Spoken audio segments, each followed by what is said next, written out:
are. Go live in just a minute. Share, not share, no. Share screen? No, is it share screen or what's it called?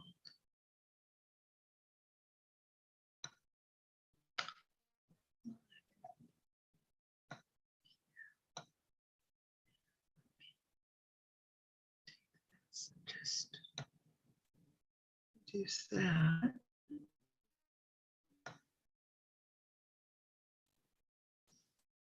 It's back on.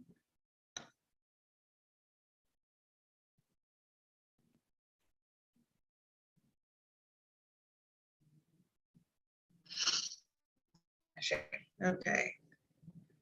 Better go to slide, huh? Slideshow. There we go.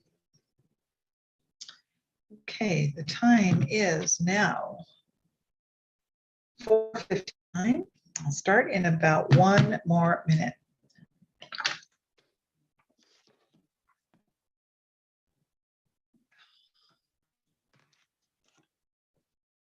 There's some in there.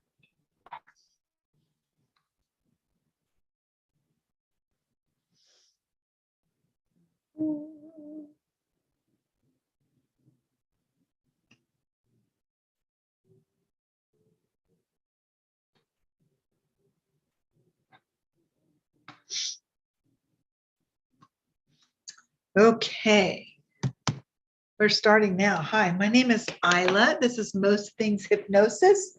I'm your host. I'm here every Friday live at 5. I don't know how long this will be. It won't be an hour.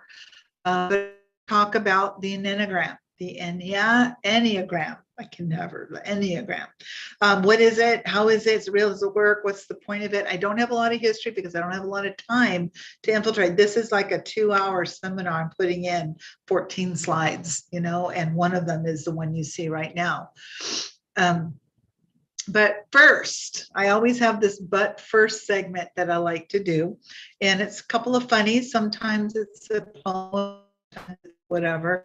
This one came up. The comedian Victor Borg said, laughter is the shortest distance between two people. So laughing like a medicine, laughter is the shortest distance between two people. So with that said, I'm going to share this with you.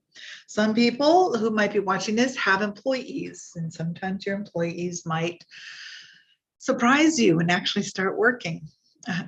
I'm sure all your employees work and they're all very honest about their time. But here's something that I read that I thought was kind of comical. My boss just texted me, send me one of those funny jokes. So I texted him back, I'm busy working and I'll send one later. And the boss said, that's hilarious. Send me another one. Okay, I know. Just a courtesy laugh would be fine. So I've only been fired from one job, one time. It was a calendar factory. And all I did was take a day off. Now that would probably be, you know, a reason or cause for, you know, dismissal, I would think. Anyway, so that's my tidbit for my but first. And at the end, I'm going to give another tidbit. I had a conversation today with Santa Claus. Woo-hoo! Thank you, Robert. And he gave me a suggestion. I thought it was a really good one. Robert Tatanglo. I should, you know, and anybody who's doing a podcast, give something to somebody to use in business or I'm a hypnotherapist, so in hypnosis, something that somebody can use every time that I'm with them. I do this on consultation calls a lot with people who are calling me, and I'll give them something in the consult so that they have that opportunity to just, you know, use something and find out if it works or not. So I have a little tidbit I discovered today. I thought it was pretty cool. I actually found it on one of those video reels on Facebook. I thought, oh, this is perfect. It's right in line with the business side of what I do. And I was accused of being successful in business today. I keep thinking that I'm waiting to be successful. So I just like to stay humble. Anyway, so today we're talking about the Enneagrams. And I don't, like I said, I can't go into a lot of the history where it came from. That will have to be another segment.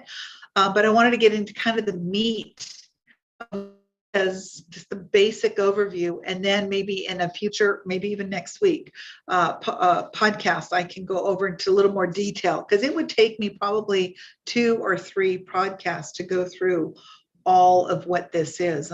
I'm good at explaining things. I just tend to take a little more time than some other people can. So without further ado, we shall begin. And there are 9 personality systems with the Enneagram on there, but these are the 9 different types: the reformer, the helper, the achiever, the individualist, the investigator, the loyalist, the enthusiast, that's me, the challenger, that's my wing, which we'll get to, and the peacemaker. So I'm the enthusiast. On either side of me is loyal and challenger. So those are like my 2 offsets, but I'm mainly an enthusiast. Okay, so this is what the structure will look like. And notice the interconnections. These interconnections are very important. If you see number 7 here, that's me. All right, number 7 is connected to 1. And number 5 is also connected to 7. And we can get into some of that later. But the 8 is one of my wings, is my main wing, if you will. And if we go back, we see that 8 is the challenger. So, and that does describe who I am. I am enthusiastic, and I am a challenger, and loyal to a fault. Okay. But there's a reason for the interconnections. I'm not going to be able to go in through all of those at this point, but there's so many books on this, and they're all basically saying the same thing. So the circle and the numbers in the Enneagram structure, that's intentional, and it shows all 9 types and how they're connected to each other. And the circle represents unity and equality. And think about the circle of a ring. You have a ring. This is just a friendship ring that someone gave me, and it's never ending. It just keeps going around and around and around. So to me, it's also infinite. The numbers, there's 9 different ones around the circle, and they're specific.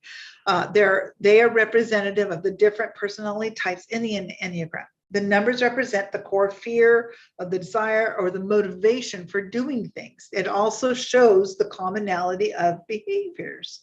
And we're looking at not so much behavior in an Enneagram. What you're looking for is the motivation behind it. That's what it predominantly will show. We have the motivation of only one Enneagram personality, and that's our type. My type is a 7, an enthusiast. That's my type. We may be connected to others, but there is only one type you will actually fall into. Okay.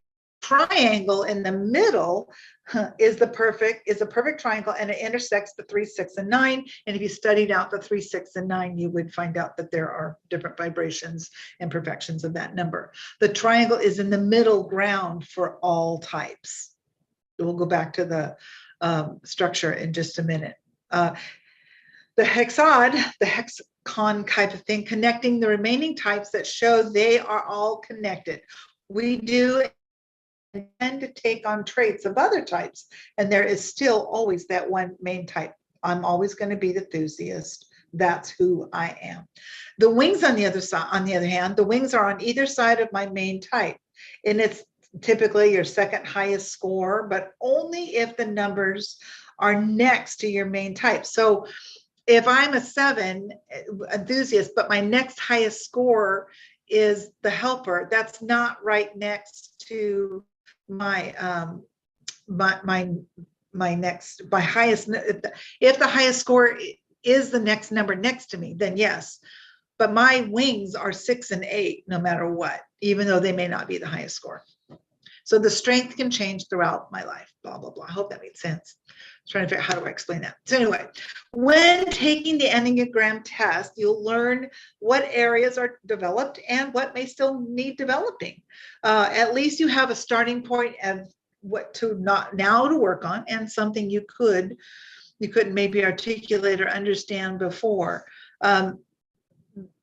I guess some of us, or most of us, or many of us, I guess many of us, because that's not infinite, many of us see ourselves so differently than others see us. If there's time, I'll try and find a quick video to show about that. And otherwise, I'll try to post it on my Facebook page, facebook.com/ILAH. Okay, the lines from one section to another have meaning as well. As stated, there is so much to learn in this Enneagram process. There obviously isn't enough time to go through everything today. I am planning on a Zoom seminar soon. I am. So just stay tuned. And if you want more update, I'll send that out on my Facebook page. Now back to our regular podcast. Okay, these are the explanations for the 9 Enneagram types. The reformer, which is rational, idealistic, principled, self-controlled, and a perfectionist.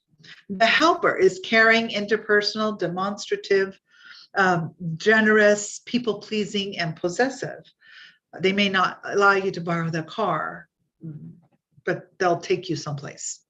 Achiever, success-oriented, pragmatic, adaptive, excelling, driven, and self-image conscious. The individualist, sensitive, withdrawn, self-absorbed, and temperamental. Now, remember, I'm a 7 right here. So my 7, I'm also, it's connected to the 3, which is the achiever, and the 5 is connected to the 7 because I do have an investigative mind. On number 5, intense, cerebral, perceptive, innovative, secretive, isolated. I don't know if I'm isolated or secretive, but I am investigative and I like to know why things are doing what they're doing. Number 6 is the list, committed, security-oriented, engaging, responsible, anxious, and suspicious. So you might have, maybe somebody, a detective, that, or somebody of that nature that might fall into that category who is very secure-oriented or could be a good detective. The enthusiast like me, busy, fun-loving, spontaneous, versatile, distractible, and scattered. And here I am thinking, I'm not scattered, but sometimes, squirrels come up. Oh, wait, what are we talking about? Oh, just me doing these shows. You know that I have squirrels all over the place. They can just be dancing. The challenger is powerful, dominating, self-confident, decisive, willful, and confrontational. The defender, and I don't have a problem with confrontation at all. Someone shushed me the other day, and I told them not to shush me. I just don't shush me. I don't care who they are. You just don't shush me. That's like an inappropriate behavior. Okay. I was kind about it, but that's, hey, the peacemaker. I wasn't being very peaceful, was I? Easygoing, self-effacing, perceptive, reassuring, agreeable, and complacent. And how do you find out which one you are? I'm going to share a site, a couple sites, but a site I found that it's free, but there's some places where you can take it and you might pay a fee to take their test. And they're basically all going to tell you predominantly the same thing. I took this test about 4 years ago, and I was just 4 years ago, and I still am. So, and I remember the 3 and the 5. I have my notes in there somewhere about it, but yeah, I remember this. It's a really good thing.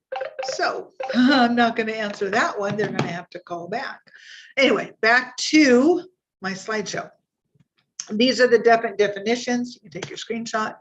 There are 3 centers in the whole structure: the instinctual gut, the feeling, which is the heart, and the thinking, which is the head.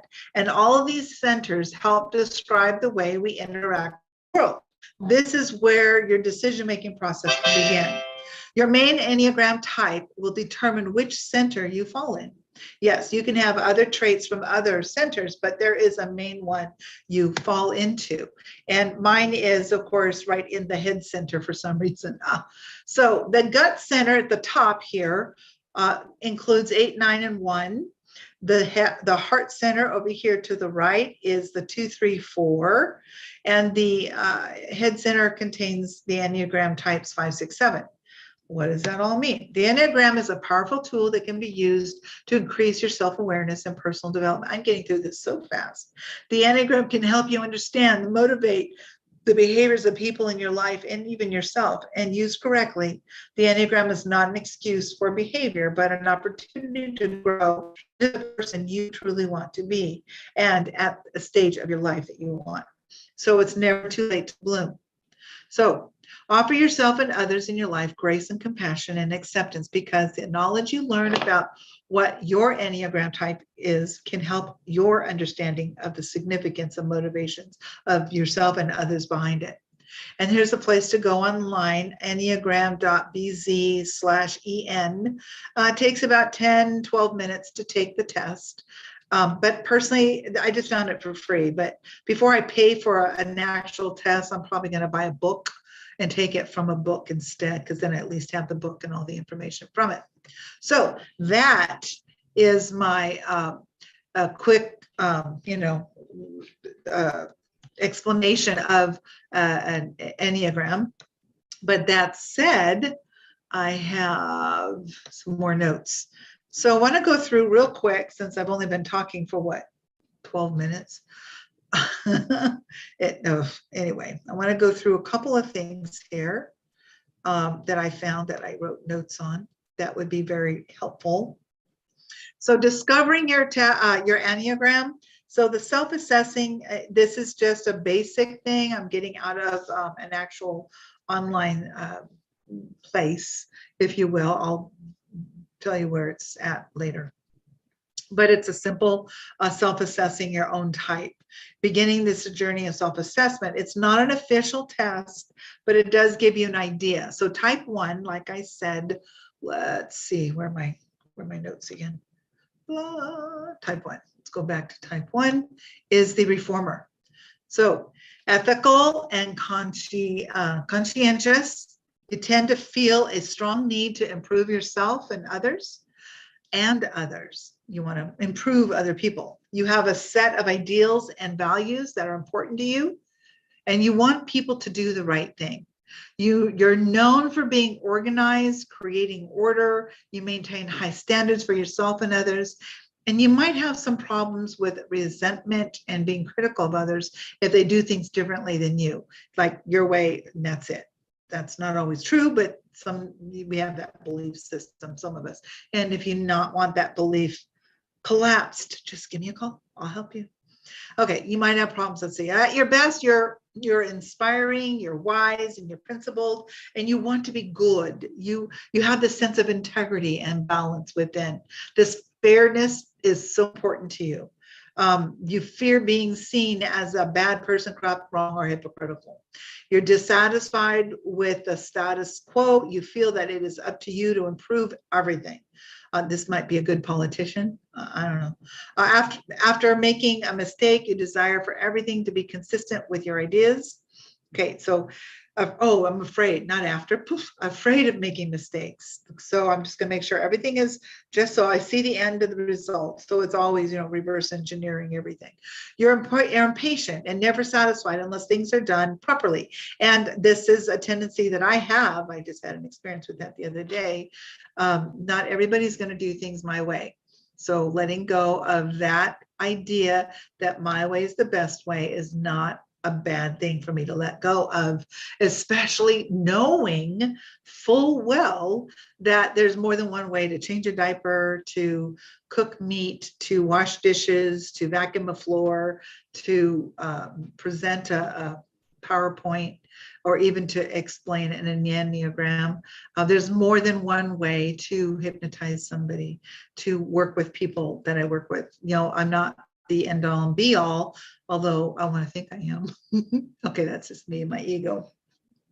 You're patient. Okay, so the type 2 is the helper person, warm-hearted, focused on relationships. You tend to discount your own needs and feelings for others. So you want to serve others first. I want to see that person's handwriting so I can examine that. You can see the truth in the behavior. You want people to feel loved and wanted.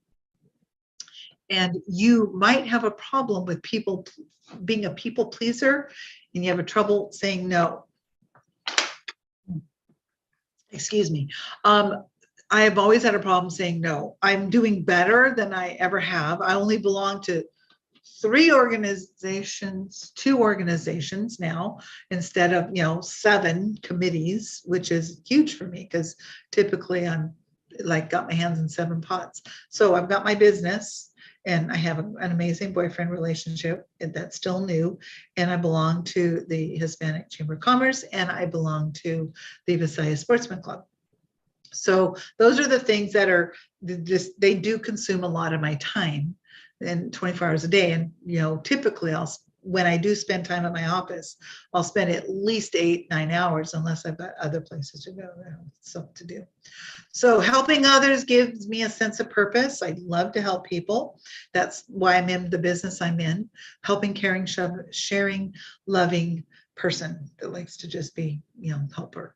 You feel like you instinctively know that other people need you from need. I'm sorry. You feel like you instinctively know what other people need from you and how they're feeling.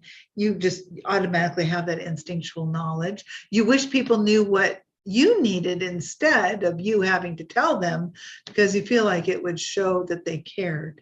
So I always often, when I'm coaching somebody in the dating world and you're asking questions of somebody, maybe you're just now having your first actual phone conversation, for example, or you're just Q&A, right? I'll ask questions, and oftentimes I notice when people ask somebody else a question, you ask the question, blah, blah, blah, and they give you an answer. What we tend to do is we answer the question we just asked them. They didn't ask us. We answer it because we want them to know something about us. So I started taking a little bit of a different approach on this. This is a little freebie for you guys. I don't answer, and I don't say anything unless I'm asked a question. Now, this is obviously in my dating world, but if I'm not asked even the same question that I just asked somebody, I'm not going to answer it. If they're curious about me, they're going to ask questions of me. If they're not asking me questions, the conversation is going to be short, and probably not any more than that. So if you have an interest in somebody and they're asking you a lot of questions, if you notice that they keep answering, it's because they want you to know something about them. And that's not a bad thing. And don't make them feel like they're in trouble or anything, but just change the subject, change it to a different question for them. So for every question they ask you, ask them a question, either the same one or come up with something different, but always ask them, because that shows interest in that other person. And you want to get to know them. And the more they talk, the more that's revealed. This is key in learning, working on getting into relationships. So we're trying to find your, just to see if you can find a mate or a pal, something to just, go out with or whatever. Okay, so type 3 is the achiever, success-oriented, pragmatic, adaptive, excelling, driven, and self-image conscious, ambitious, focusing on results. They tend to encourage others to be the best that they can be, and they have problems with being too focused. Focused on appearance or adjusting who you are depending on who's around you at the time. At your best, you're competent, enthusiastic, and accomplished. You want to be accepted, valued, successful, and respected for the work that you do. You fear failure and feel worthless. You often think that you are what you do. You strive, which I don't understand that. You often think that you are what you do. I do hypnotherapy. That's what I are. Any insight on that, please? Let's discuss. I don't get it. You strive to be celebrated for your achievements, and you want to celebrate others as well. I also want to stay humble. It's hard when your ego gets fed every day and how wonderful things are, and I love that. I just have to remain, humble and not get my ego, swelled up my head. You strive, not me. I'm not a 3. You strive to be celebrated for your achievements, and you want to be celebrating others. It's important to you to be the best at what you do and to be accepted for who you are. And I do want to be my best, and sometimes not in my with my clients, but just like in my business, in my office, sometimes when I'm, setting something up, okay, that's good enough. When I'm making my business card and I go to Vistaprint and I print out my business cards and I'm looking at it, I don't care about the lineup anymore. I used to. That was like such a focus for me, 20 years ago. I loved graphics and computer graphics, and I would sit and spend hours making sure and blow things up 1,000% just to make sure those lines are so precise. And now maybe I've just done it so much I can just eyeball it and know that where it's at. So, but it's good enough. It's an insignificant part of my marketing is what I look at business cards as. So it's just, FYI. Okay, you want to celebrate your achievements. You tend to put aside emotions because they can get into the way of what you want to accomplish. And you tend to overwork and become at risk for burnout. And that, I mentioned this on a private Facebook page for hypnotherapists a while back. The very beginning of my practice, I wanted 30 clients right away. And everybody does. You get out of your internship and you're just going to go for it.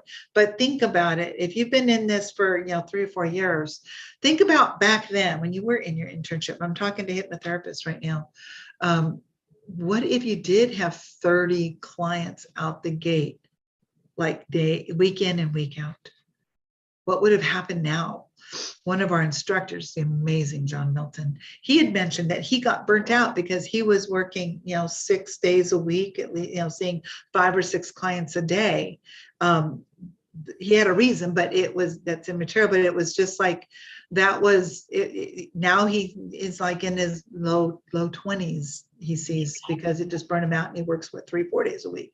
So I learned that when he said that, I was like, okay, I'm going to learn something from this. If I had 30 clients at the very beginning 5 years ago, I probably wouldn't be doing this now. Now, can I handle 30 clients a week? Probably. Week in, week out. Well, I can control my schedule. I'd love to be able to see how that works. Now I'm ready for it. I'm excited about it. I don't have 30 sessions a week. Which is fine. I'd love to have 30 sessions a week, and I'm going to work on an idea how to do that. Okay, let's go to type 4. Okay, the individualist, sensitive, withdrawn, expressive, dramatic, self-absorbed, and temperamental. Did you have a question? Why are you what? Where are you?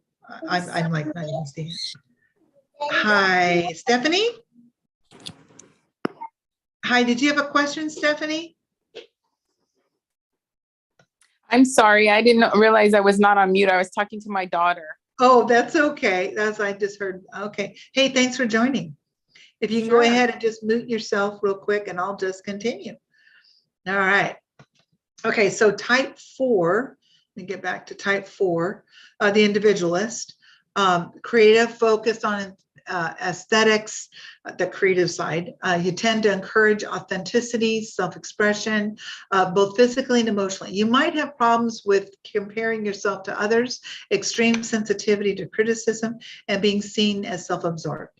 At your best, you are empathetic, caring, and highly intuitive to others' feelings. You want to make a significant impact and to have a unique identity that allows you to truly feel like yourself.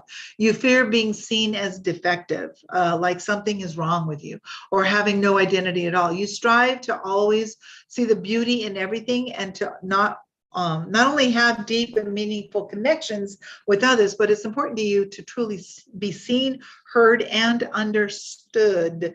And people need to understand you. You enjoy sitting with your sadness and don't always want to be cheered up. You constantly look for deep connections and meaningful experiences. And you often, you often compare yourself and what you have and don't have to others. So don't compare. But that's the whole point of this here is these are the motivational traits that are in this Enneagram number 4. And just on this one here, it's got good qualities and some other qualities that may not be favorable. And if you are a number 4, it gives you an opportunity to work on what you don't favor if you desire to make those changes. Type 5. Type 5 is independent, focused on intellect. You tend to learn everything there is to know about a topic. You may find that you spend more time observing life than fully participating in it. You might have problems with being seen as arrogant, withdrawn, stingy with your time and resources. At your best, you are dependable, understanding, and objective. You are a great sounding board for others and truly self-sufficient. You want to be knowledgeable and confident. You fear being incapable of doing something and having your energy depleted. You strive to always understand the world and everything in it. It's important to you for people to respect and honor your boundaries. So number 5 is the investigator, the intense, cerebral, perceptive, innovative, secretive, isolated person.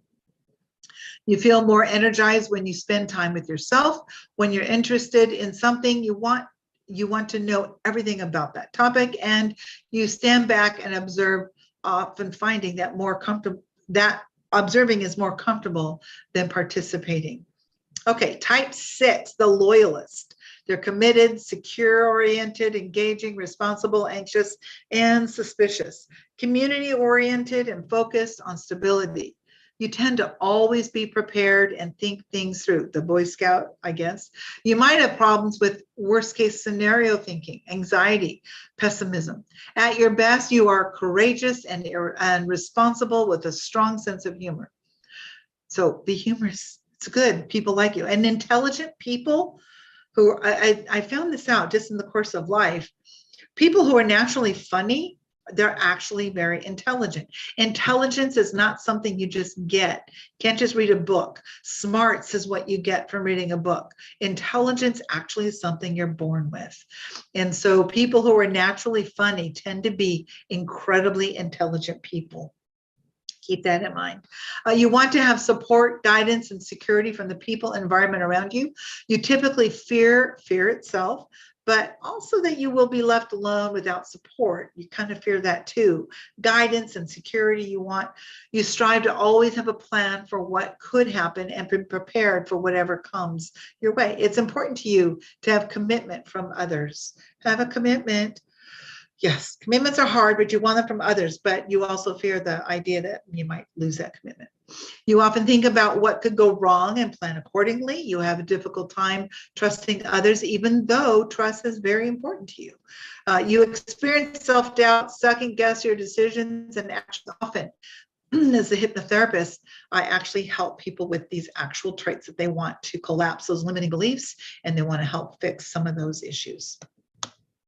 Okay, type 7, the enthusiast. That's me, the busy, fun-loving, spontaneous, versatile, distractible, and scattered, seeing all the squirrels, flexible, very flexible, focused on having fun. You tend to view the world as an opportunity to experience new things and adventures. And I try to find adventures, and I don't want anyone to bring me down. So if I'm looking for adventure or something, I'm just going to go find it and do my best to have fun with it. But I'm sometimes not self-motivating. So that's an issue I'll need to work on. You might have problems with being impatient, impulsive, and unable to focus at times, excuse me. At your best, you are creative, practical, and adventurous. You want freedom, but you are ultimately searching for contentment. And I found my contentment, by the way. I might be searching for more contentment because I would like to live in a bigger house. So that is something, but that's just just for a little more elbow room kind of thing. Please put my toothbrush. I'm just kidding. You fear missing out on things, but you are most afraid of being trapped in an emotional pain or having to deal with negativity. Yeah, you're right. I don't like dealing with that negative stuff. You strive to never be constrained and to maintain your independence. Yes, and it's important to you to create meaningful relationships with others and to always be optimistic. It's interesting. I moved to the Visalia area, which is in Central Valley, about an hour and a half north of Bakersfield and an hour south of Fresno. Now, I came from the LA area, the LA County area, and have been there for years and years and years and years. And I have a lot of friendships in those areas, LA, Long Beach, even down in Anaheim, Orange County area. And I haven't made a lot of friends here, and I keep wondering why. I think it's my age, the trust issues too. So you often see the world through rose-colored glasses, and I do. I don't like to watch the news. It brings me down, and I like to think that I want to believe that the government has my good intentions at best. So it chokes me when I say that, but has my best intentions, at their heart. I want to believe that to be true, no matter what side of the scale or spectrum you might be on. I'm very apolitical, so I'm not trying to make a political statement, but anybody in government, any side you look at, there's always going to be fallout. But I like to look at it, everyone's got my best interest at heart. Right? I hope. Well, I know Santa does. You often see the world through rose colored. Okay, people come to you to be cheered up or to help them look at the bright side. Well, I'm a hypnotherapist and people come to me for happiness. I see them at their worst. I'm usually a last resort for help for them. And anybody who's a hypnotherapist, sometimes that is our last resort. We are their last resort. Otherwise, anybody that's like a counselor kind of person. We have an inability to sit still because you always want to move on the next thing. You see me sitting here and I'm thinking, I got to go turn the air conditioner off. Don't forget the fan's going. Oh, the fan is off. Don't forget, I've got like all these things going on. So it's true. Okay, number 8 is called the challenger. Powerful, dominating, self-confident, decisive, willful, and confrontational, and a defender. And I do have those traits. Decisive and focused and protecting of self and others, tending to stand up for others and cheer on the underdog. Oh, I love doing that. Maybe I need to take this again. Maybe I'm more of a challenger because I see myself in all of these, right? You might have problems with being quick to anger, confrontational, domineering. I am confrontational, domineering only when I'm not getting my way. No, okay, it's humor. At your best, you are influential, decisive, and passionate, and that's true. You are also very honest, even when the truth hurts. And this is so true, or I'll just keep my mouth shut. I just won't say anything. If I know that that's something's going on and I know what the truth, absolute, because truth is absolute. Absolute, absolute. Truth is truth. And there's subjectivity to belief, but truth is truth. But I'll just keep my mouth shut so I don't hurt somebody. But if somebody wants my opinion, I'm going to give it. You want to be able to control. Another thing. In my sessions with my clients, I'm very kind, incredibly kind. That's number 1 with me. But I'm very truthful with them. And I point it out. I have nothing to lose being honest with them. So that's what they want. And I'm not going to sugarcoat, what they're going through. If someone came to me and they had this, I'm overthinker. I'm just an overthinker. I need to stop overthinking. Okay, great. So they come in for a session and we spend, my first sessions are a couple hours. So the first hour is just all talking about this guy she's been dating for the last, 2 years. And that's all the conversation was. And I'm like, looking at my notes and I look at her and she didn't see it. It's like, this has nothing to do with overthink. This is fear of him breaking up with you. Oh, okay, that's a little bit PVC. I'm a squirrel. I get sidetracked and I go off onto other tangents. I'm scattered. I'm distractible. Hopefully my distractions are beneficial to you though. Okay, you're honest. Okay, you want to be able to control your situation. Back to number 8, the challenger, and environment. You want to control and determine what your next step is for yourself. You fear being seen as weak or being controlled or harmed by others. You strive to avoid vulnerability because that can be perceived as weakness. It's important to you to fight for injustices and to protect the vulnerable. Yeah, I'm a deaf advocate and they are vulnerable and I do try to protect them. You have an ability to quickly make decisions without much thought. I don't process it. You feel comfortable debating and dealing with conflict, and that's, there's a caveat to that too. Okay, I wish that you wish for number 8, the challenger. You wish that other people could stand up for themselves like you do. So maybe I can help people and helping people set boundaries. And if they don't stand up for themselves and they're pushover, it's because they haven't set up boundaries. So one of the things that I get to help people with is helping them establish boundaries. There's a whole class on it. Okay, our 9th is the peacemaker. Easygoing, self-effacing, receptive, reassuring, agreeable, and complacent. Patient and focused on making sure everyone else is okay. They tend to go with the flow and offer non-judgmental perspectives. You might have problems with decision-making, not speaking up when you have a thought or an opinion, or becoming passive-aggressive at that moment. At your best, you are kind, generous, and open with your feelings. You want to maintain your inner peace and stability.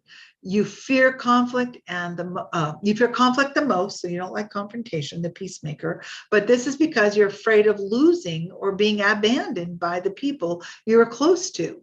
Now, if you're a peacemaker and that's your quality. It's going to be strong with you.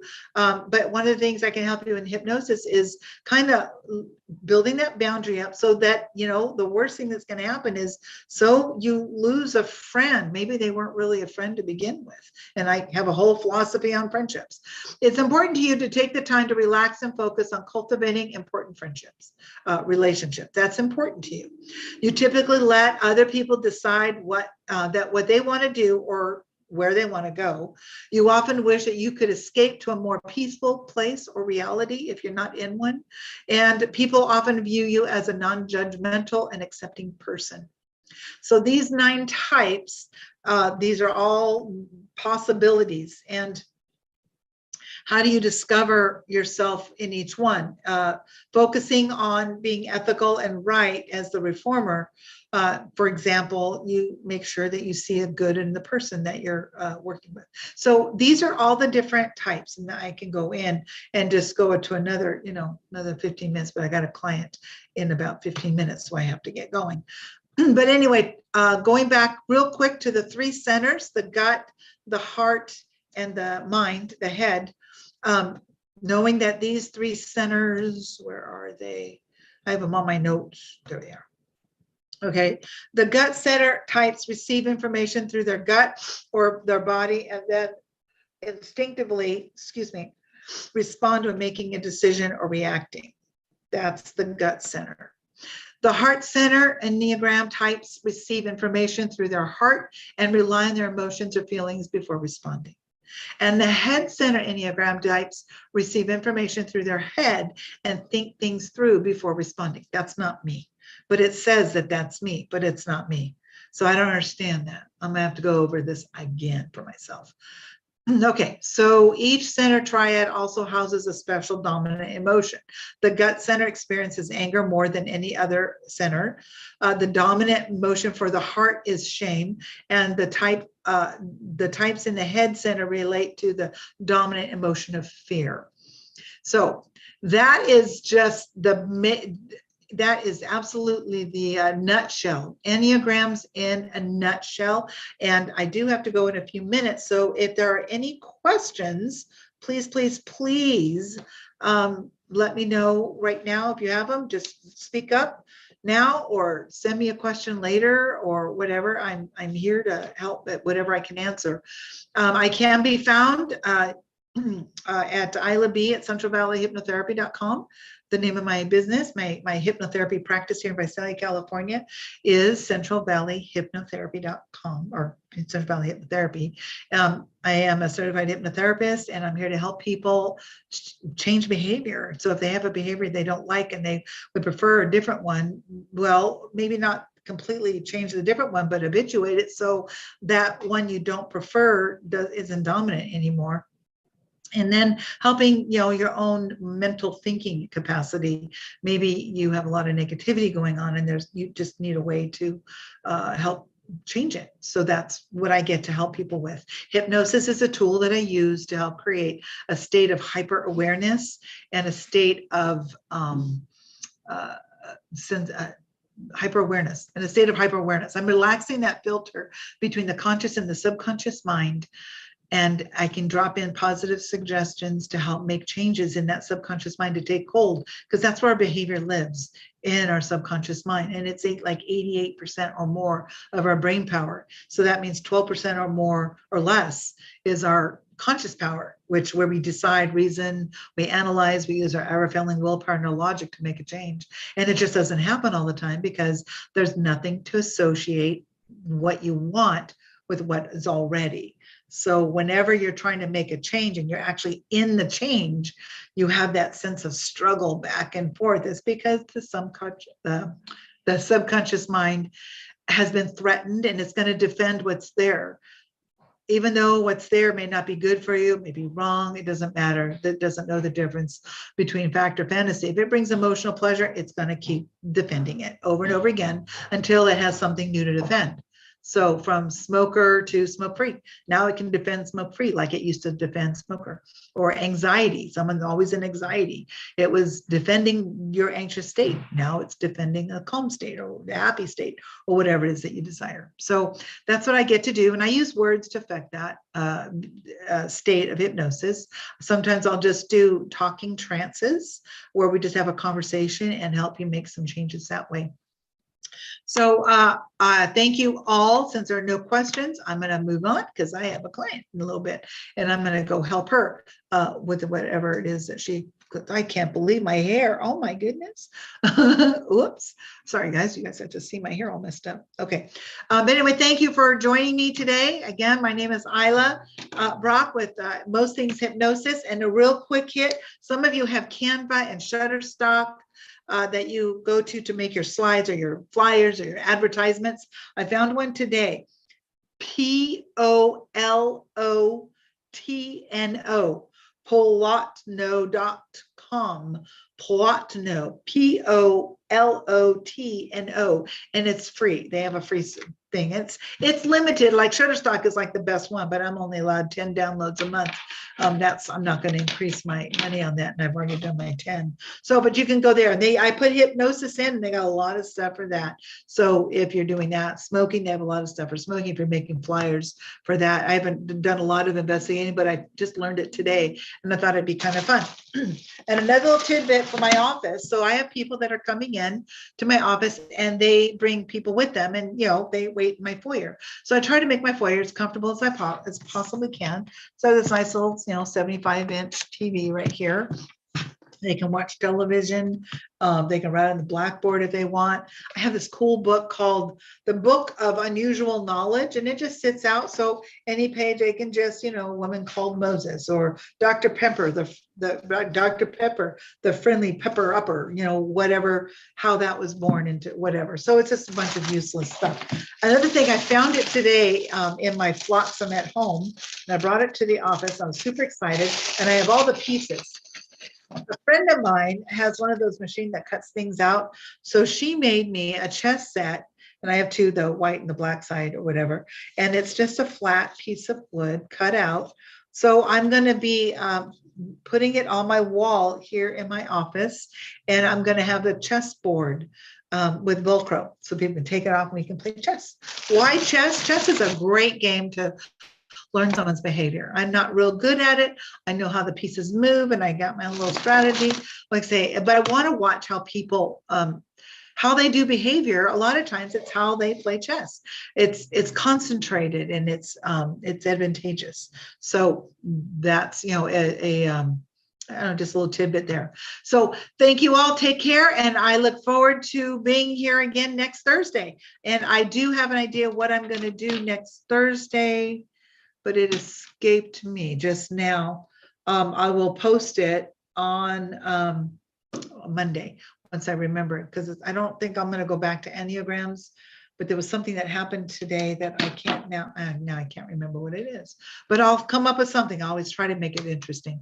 Take care, and tell your friends, have them join Central Valley Hypnotherapy YouTube channel, or I always put the link. It's the same link every single week that you're using. I put it up on Facebook on several different groups, facebook.com/ILAHB, ILAH, B like boy. Take care. We'll see you.